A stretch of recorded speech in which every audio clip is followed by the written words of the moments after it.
Paris venait de tomber. Dans un café encore tiède de fumée, une phrase circula comme un coup de vent. Les Anglais, ils continuent le combat. Certains baissèrent les yeux, d'autres serrèrent les dents.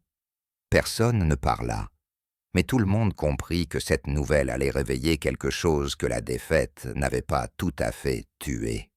Les pavés de la rue Montorgueil étaient encore poisseux de poussière quand Étienne poussa la porte du petit café où il avait l'habitude de terminer ses journées. Il n'avait plus d'uniforme. Les Allemands l'avaient confisqué 2 jours plus tôt, juste après la débâcle près de Clermont. Il avançait comme un homme qui porte trop de choses invisibles. Au fond du café, personne ne parlait fort. Paris semblait retenir son souffle. À peine installé, il entendit une voix trembler à côté de lui. « T'as entendu? Les Anglais, ils arrêtent pas. Ils disent qu'ils continuent le combat. » Un silence pesant suivit. Même les cuillères cessèrent de tinter. Étienne leva la tête. Autour de lui, des regards se croisaient, certains admiratifs, d'autres furieux. Un homme trapu, le visage rougi par la honte ou l'alcool, cracha presque. Facile de faire les héros quand c'est pas leur pays qui brûle. Un autre répondit, tout bas, comme s'il avait peur d'être entendu même par les murs. Au moins eux, ils tiennent encore. Étienne sentit une vague chaude remonter dans sa poitrine. Pendant des semaines, on leur avait répété que tout était perdu, que la meilleure chose à faire était d'obéir, de baisser les yeux. Maintenant, il entendait ces mots, il continue, et quelque chose en lui recommençait à respirer.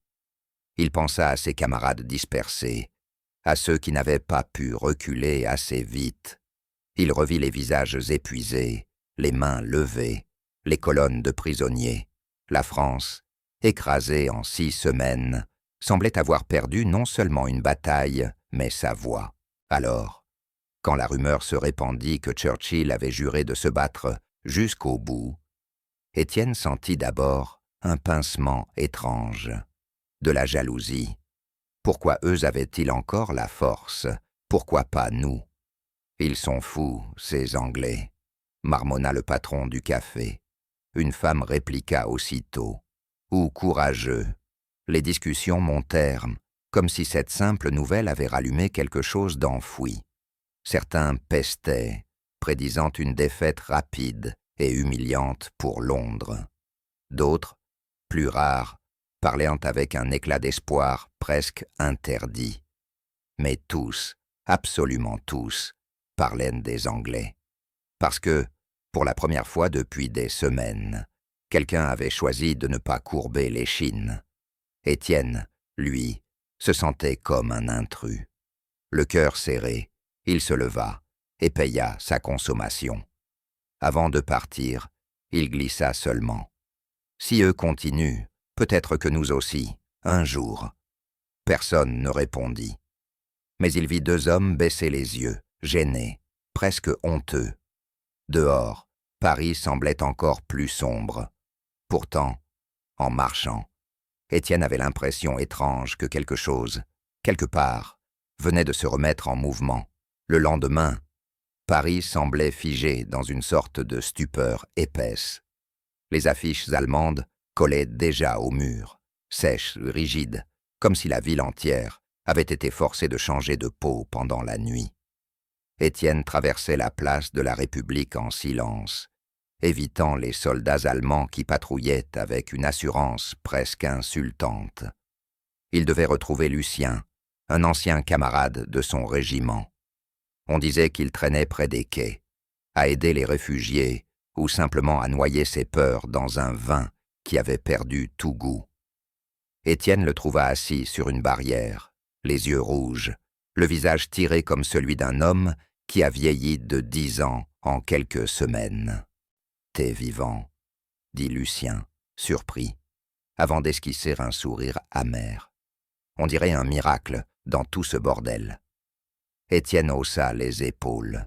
« J'ai entendu un truc hier, à propos des Anglais. Lucien éclata d'un rire bref, presque nerveux. « Ah, ça, tout le monde en parle. Les Anglais continuent, qu'ils disent, comme si ça allait changer quoi que ce soit. » Le ton était dur, mais derrière cette dureté, Étienne sentait quelque chose de fragile, presque honteux. « Tu y crois pas ?» demanda-t-il. Lucien soupira, regardant les passants qui marchaient tête baissée, comme si la ville entière cherchait à disparaître dans son propre trottoir. « J'y crois, justement, et c'est ça qui fait mal. » Il tourna la tête vers la Seine.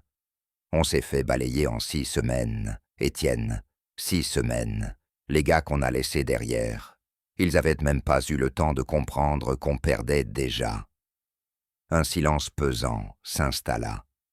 Les péniches glissaient lentement sur l'eau, presque indifférentes à la défaite humaine. « Tu sais ce que disait un type ce matin au marché ?» continua Lucien. « Les Anglais se battent parce qu'ils se croient meilleurs que nous. » Étienne sentit une brûlure monter dans la gorge. « Ou bien ils se battent parce qu'ils refusent d'abandonner. Ça existe, tu sais ?» Lucien le dévisagea longuement. « Tu parles comme si t'avais encore envie d'y retourner. » Étienne ne répondit pas. Il ne voulait pas dire à voix haute ce qui bourdonnait dans sa tête depuis la veille. Cette idée folle, presque dangereuse, que la France n'était peut-être pas complètement morte tant que quelque part, quelqu'un refusait de plier, même si ce quelqu'un parlait anglais. Lucien reprit, plus bas. « Faut faire attention, Étienne. Les Allemands écoutent tout. Et ici, les Français n'aiment pas les rêveurs, en ce moment. » Étienne hocha la tête, mais ses pensées étaient ailleurs. Ce n'était pas du rêve, c'était autre chose, un début de colère, un début de honte aussi, et peut-être une étincelle. Avant de se séparer, Lucien lui posa une main sur l'épaule. « Si jamais tu trouves un sens à tout ça, tu me le diras. » Étienne acquiesça. Il n'avait pas encore de réponse, mais il sentait qu'il allait en trouver une. 2 jours passèrent, lourds comme un hiver sans fin. Étienne errait dans les rues, incapable de trouver un sens à ce nouveau Paris. Ce Paris humilié, où chaque pas semblait résonner comme une excuse. Les kiosques vendaient déjà des journaux contrôlés. Chaque titre suintant d'obéissance forcée. L'Angleterre isolée. Londres bientôt à genoux. Et pourtant, à chaque fois qu'il lisait ces phrases, Étienne sentait une contradiction brûler dans sa poitrine. Comme si plus on répétait que tout était fini, plus il avait envie de croire le contraire.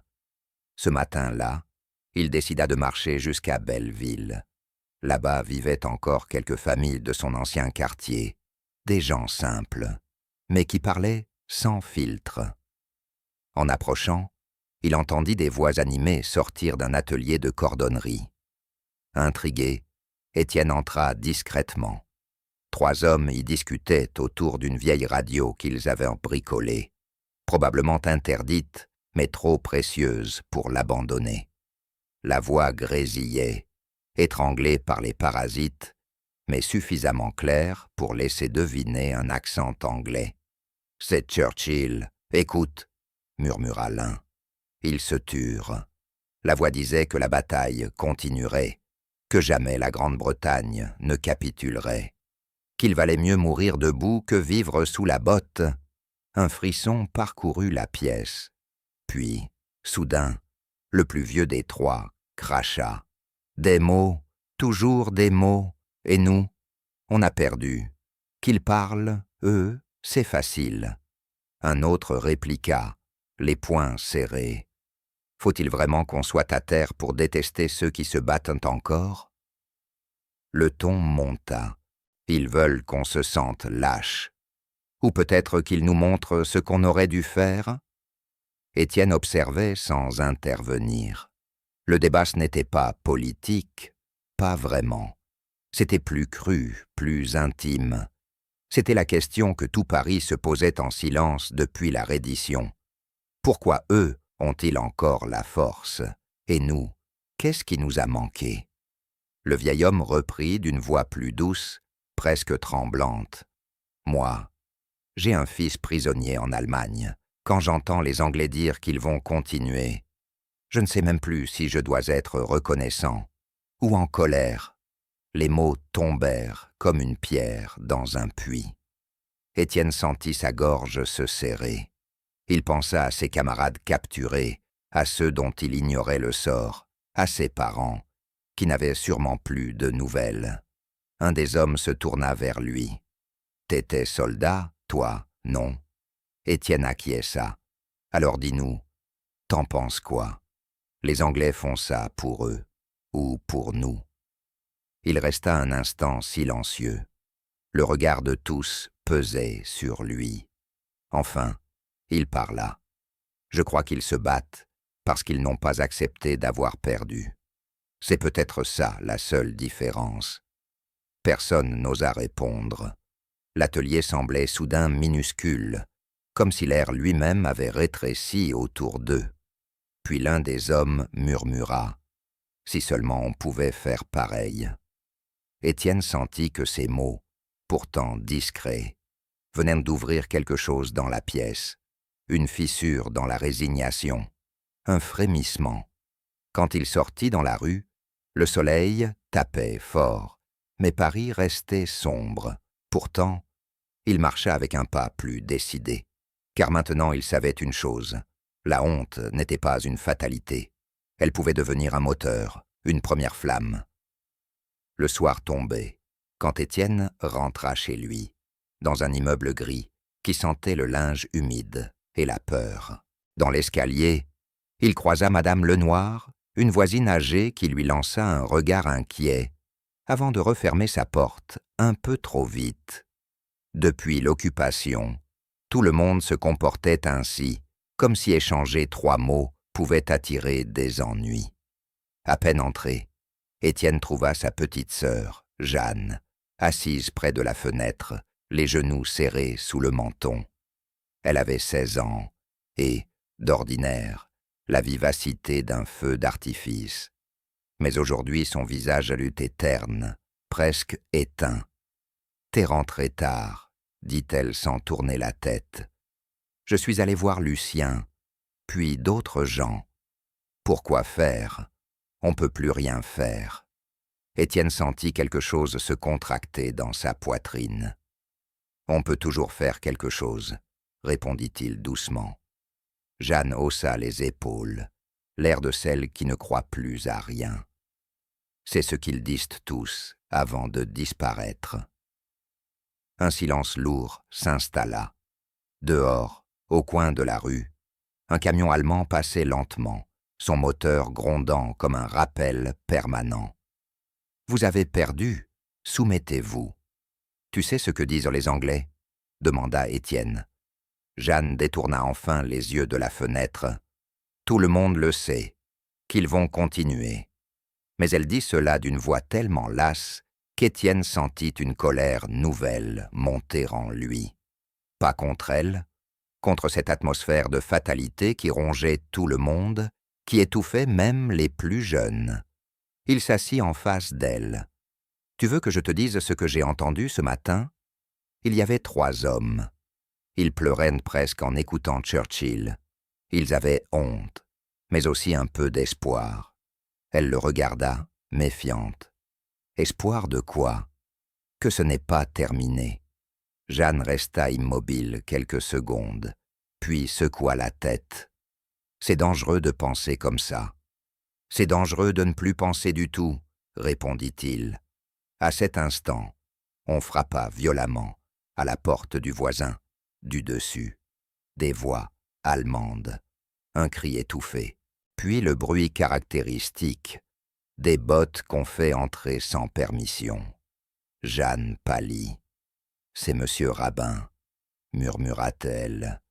Étienne sentit un courant glacé remonter sa colonne vertébrale. Ils n'osèrent pas bouger. De leur appartement, on entendait tout. Les ordres aboyés, la panique retenue d'un vieil homme, puis les bruits de meubles qu'on renverse. Quelques secondes, mais qui semblèrent interminables. Enfin, La porte se referma dans un claquement sec, et les pas s'éloignèrent vers l'escalier. Jeanne tremblait. Tu vois, voilà ce qui arrive à ceux qui se croient encore libres. Étienne se leva brusquement. Il ouvrit la fenêtre, l'air nocturne sentit le métal et la fumée. Non, dit-il d'une voix ferme. Voilà ce qui arrive quand plus personne ne dit non. Il se tourna vers elle, et pour la première fois depuis la reddition, il sentit que ses mots avaient une direction. Jeanne, ils ne gagneront pas juste parce qu'ils sont forts. Ils gagneront seulement si on arrête d'essayer. Elle le fixa, les yeux brillants. Et toi, tu comptes essayer? Il inspira profondément. Il n'avait aucune arme, aucune organisation, aucune certitude, rien, sauf une idée qui refusait maintenant de se taire. Oui? Jeanne ne dit rien. Mais Étienne vit, dans son regard, quelque chose changer. Une peur qui reculait d'un pas, juste un pas, mais suffisant pour faire bouger tout l'équilibre. La nuit fut courte. Étienne dormit par bribes, hanté par les bruits du palier, la porte fracturée de M. Rabin, les éclats de voix allemande qui résonnaient encore dans sa mémoire, et la respiration inquiète de Jeanne dans la pièce voisine. Au petit matin, il sortit avant qu'elle ne se réveille. Il ne savait pas exactement où il allait, seulement qu'il ne pouvait plus rester immobile. Ses pas le guidèrent presque instinctivement vers Montmartre, où les rues sinueuses avaient toujours abrité les conversations les plus audacieuses. Au détour d'un escalier, il aperçut une petite foule discrète devant une boulangerie. Pas pour le pain, il n'y en avait presque plus, mais pour un journal clandestin que quelqu'un distribuait sous la table, plié en 4, sans titre, sans signature. Étienne s'avança prudemment. Un homme au visage fatigué murmura « Tu veux lire ce que disent vraiment les Français ?» Étienne hocha la tête. Le papier lui glissa dans la main comme un secret brûlant. Une phrase en gras, écrite à la main, ouvrait la page. La Grande-Bretagne tient. Pourquoi pas nous? Son cœur se serra.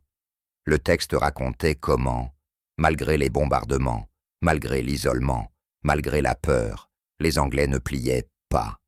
Il parlait d'appels à rejoindre Londres, de navires quittant encore les côtes, de volontaires, de refus obstinés. Puis une ligne, simple, presque silencieuse. La France n'a pas fini de parler. Étienne sentit un frisson monter de ses jambes jusqu'à sa nuque.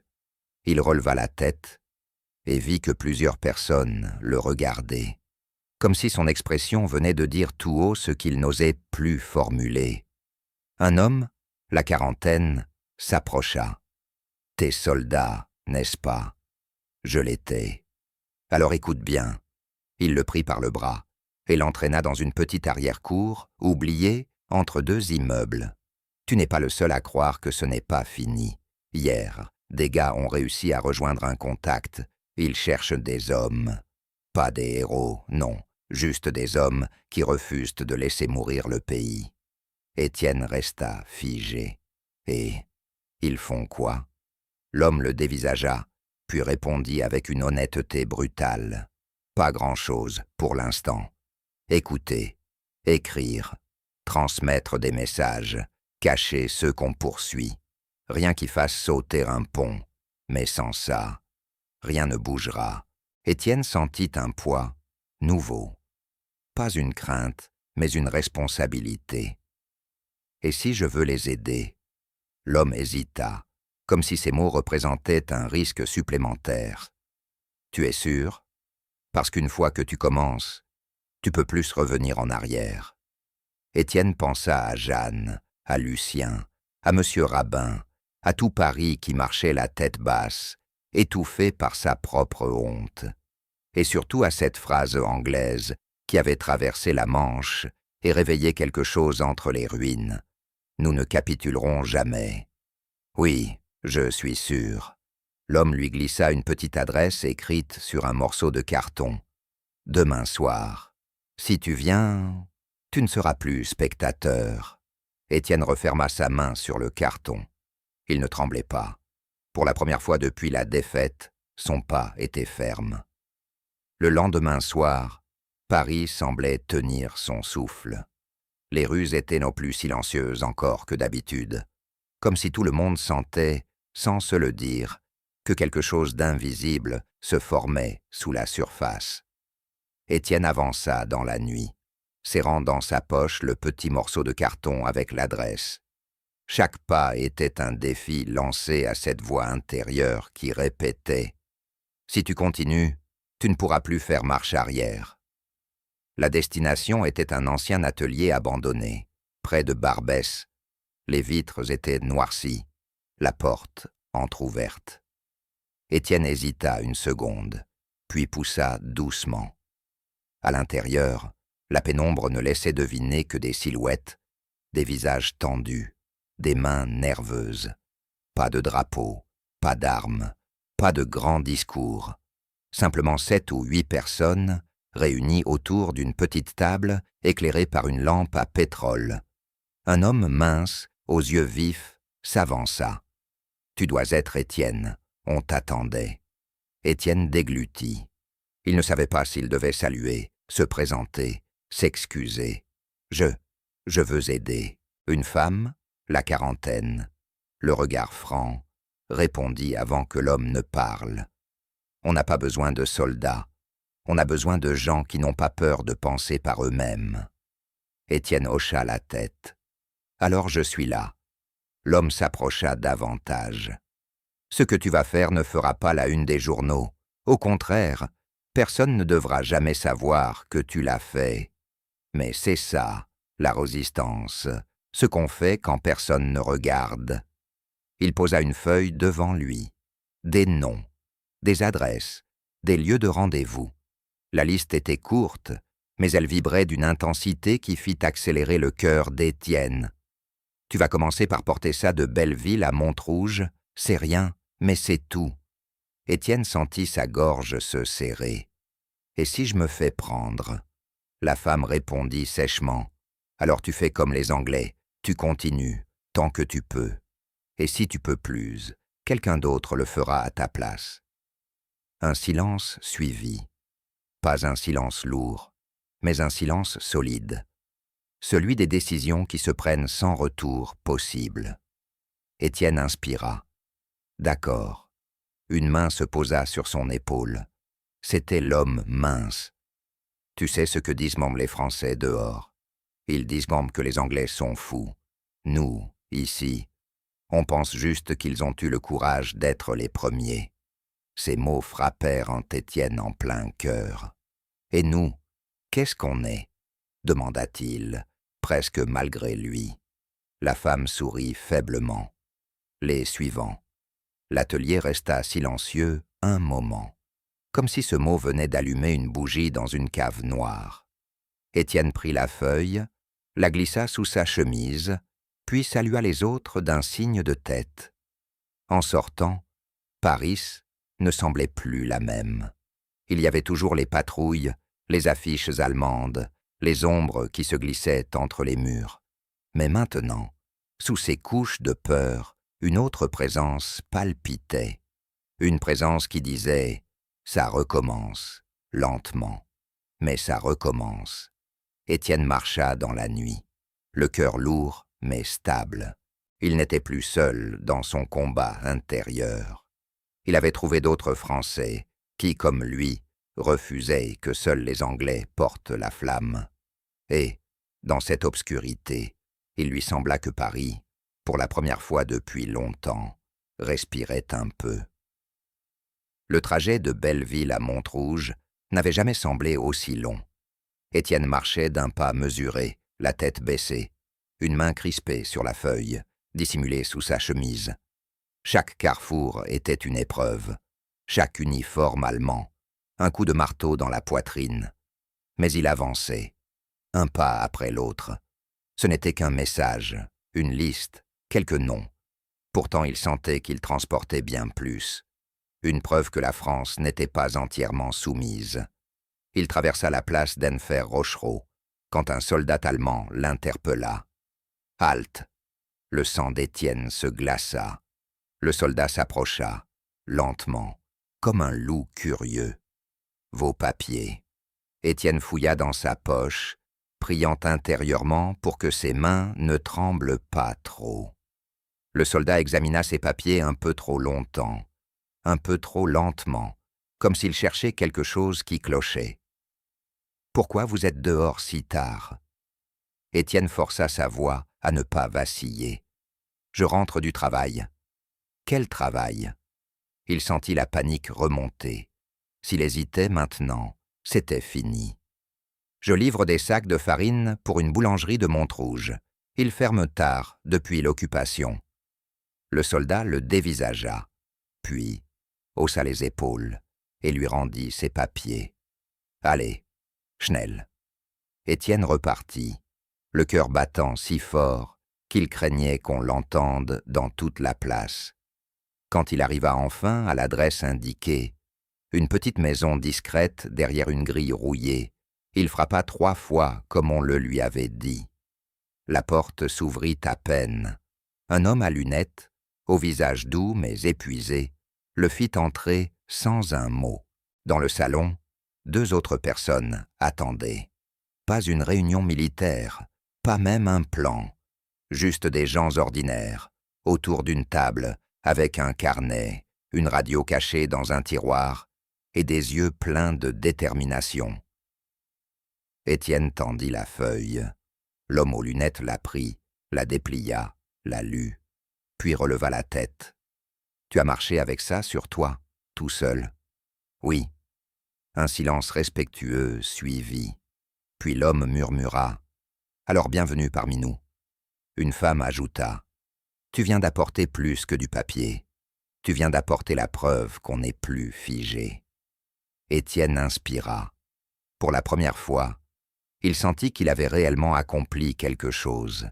Pas une victoire, pas un acte héroïque, mais un premier pas. Et c'était suffisant pour faire trembler les certitudes de l'ennemi. Ils passèrent une partie de la nuit à recopier des messages, à organiser les prochaines liaisons, à écouter les nouvelles de Londres quand la radio parvenait à capter un murmure lointain.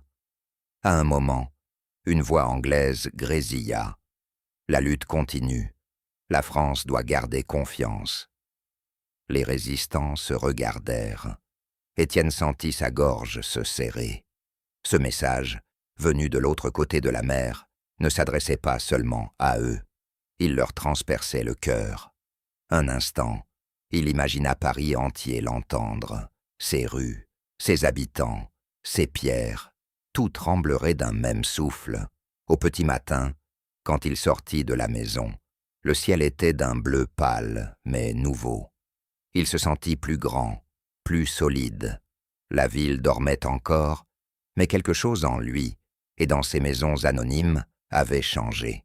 Oui, les Anglais continuaient le combat, mais maintenant, les Français aussi. Les semaines passèrent, rapides et dangereuses. Étienne courait d'un arrondissement à l'autre, livrant des messages, cachant des familles, recopiant des textes interdits qui circulaient comme des braises sous les portes. Chaque soir, il retrouvait Jeanne, qui comprenait désormais ses absences sans poser de questions. Parfois même, elle lui glissait un bout de papier, des adresses, des rumeurs, des informations qu'elle avait recueillies en silence. Elle avait cessé d'avoir peur. Elle avait compris. Un matin de septembre, avant l'aube, Étienne sortit sur le toit de leur immeuble. Paris était encore sombre, mais une fumée grise s'élevait quelque part près du nord. Les Allemands faisaient brûler des stocks. Il resta là quelques minutes, respirant l'air froid, jusqu'à ce qu'un bruit sec déchire le silence. Un poste radio clandestin, quelque part dans un appartement voisin, venait de capter un signal. La voix anglaise était faible mais claire. « Ici Londres, la France parle encore. La résistance s'étend. Continuez, ne lâchez rien. » Étienne sentit son cœur cogner contre ses côtes. Il n'était plus seul à croire, il n'était plus seul à agir. et il pensa à tous ceux qu'il avait croisés, Lucien, les hommes de l'atelier, Jeanne, l'inconnu du marché, les gens silencieux qui prenaient les journaux clandestins, comme on prend une bougie dans une cave. Il pensa aussi à cette question qui tournait dans Paris depuis juin. Que disent-moi les Français, maintenant que les Anglais continuent? Il sourit. Il avait enfin la réponse. Ce que disaient les Français n'était plus. On a perdu. Ni. Ils sont fous. Non. Ce que disaient les Français, désormais, c'était autre chose. C'était une phrase simple, presque murmurée, portée de bouche en bouche, d'un toit à l'autre, d'une ruelle à un café. Si eux tiennent, alors nous aussi. Cette phrase devint une lame, un fil, un souffle, et bientôt un pays. Étienne resta sur le toit encore un instant, avant de redescendre. La journée allait être longue, des messages à porter, des gens à prévenir, des papiers à distribuer. Mais il marcha d'un pas sûr, parce qu'il savait désormais que les Anglais n'étaient plus seuls à refuser la défaite. La France s'était relevée en silence, et ce silence allait bientôt devenir un tonnerre.